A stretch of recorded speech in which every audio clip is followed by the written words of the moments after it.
7ஆம் வகுப்பு தமிழ் 3ஆம் பருவம் இயல் 2 மொழியை ஆளுநர் ஆன்சர்ஸ் பார்க்கலாம். சரியான வினாச்சொல் இட்டு நிரப்புக. நெல்லையப்பர் கோவில் எங்கு உள்ளது? முதல் ஆழ்வார்கள் எத்தனை பேர்? எந்த சொற்களை பேச வேண்டும்? அறநெறிச்சாரம் பாடலை எழுதியவர் யார்?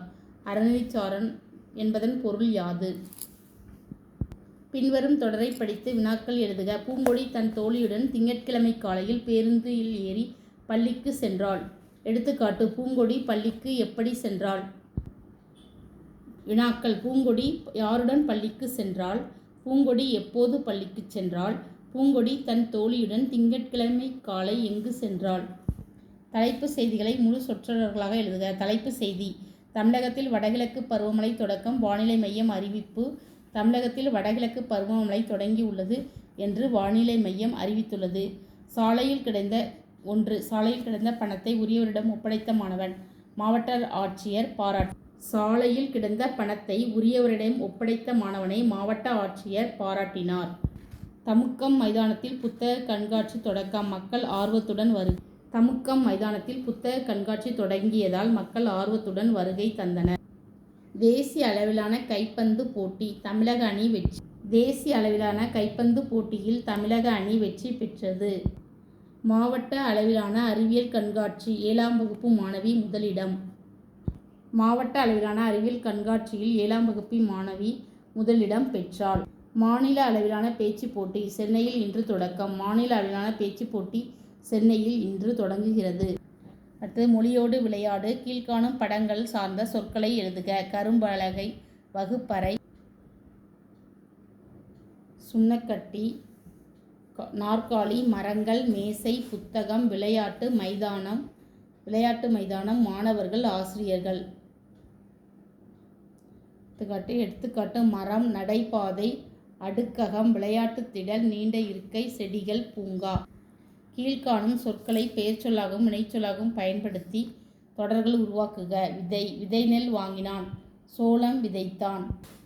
கட்டு: கடலில் பயணம் செய்ய கட்டுமரம் உதவும். மாட்டை கம்பத்தில் கட்டி வைத்தான். படி: சிறுவன் மாடிப்படியில் ஏறினான். சிறுவன் படித்தான். நிலவு: இரவில் வானத்தில் நிலவு தெரியும். மாநகரத்தில் பரபரப்பான சூழல் நிலவுகிறது. நாடு: பண்பாட்டில் சிறந்தது தமிழ்நாடு. அறிவை விரிவு செய்ய நூலகத்தை நாடு. ஆடு: வயலில் ஆடு மேய்ந்தது. மேடையில் சிறுமி ஆடினாள். கட்டுரை எழுதுக. ஒற்றுமையே உயர்வு. கட்டுரை எழுதுக. ஒற்றுமையே உயர்வு. முன்னுரை: ஒன்றுபட்டால் உண்டு வாழ்வு. நம்மில் ஒற்றுமையில் நீங்கில் அனைவருக்கும் தாழ்வு என்று பாரதியார் பாடியுள்ளார். ஊருடன் கூடிவாழ். ஒற்றுமையே வலிமையாம். கூடித் தொழில் செய். ஒற்றுமையை வெற்றி தரும். தனிமரம் தோப்பாகாது போன்ற பழமொழிகள் ஒற்றுமையின் அவசியத்தை எடுத்துரைக்கின்றன. அப்படிப்பட்ட ஒற்றுமையை பற்றி இக்கட்டுரையில் காண்போம். வள்ளுவர் கூறும் ஒற்றுமை. ஒற்றுமையின் பலத்தை அறிந்த வள்ளுவர் ஒப்புரவு அறிதல் என்னும் அதிகாரத்தின் மூலம் அதனை விளக்கியுள்ளார்.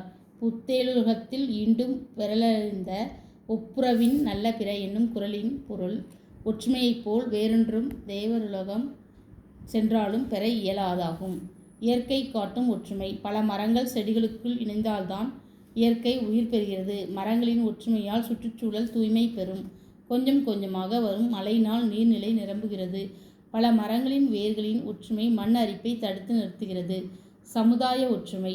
சமுதாயத்தில் பிளவுகளையும் வேறுபாடு காட்டும் எண்ணங்களையும் நீக்க வேண்டும். சாதி, மரம், இனம், மொழி, மாநிலம் போன்ற காரணங்களுக்காக ஏற்படும் விரிசல்களுக்கு இடம் தரக்கூடாது.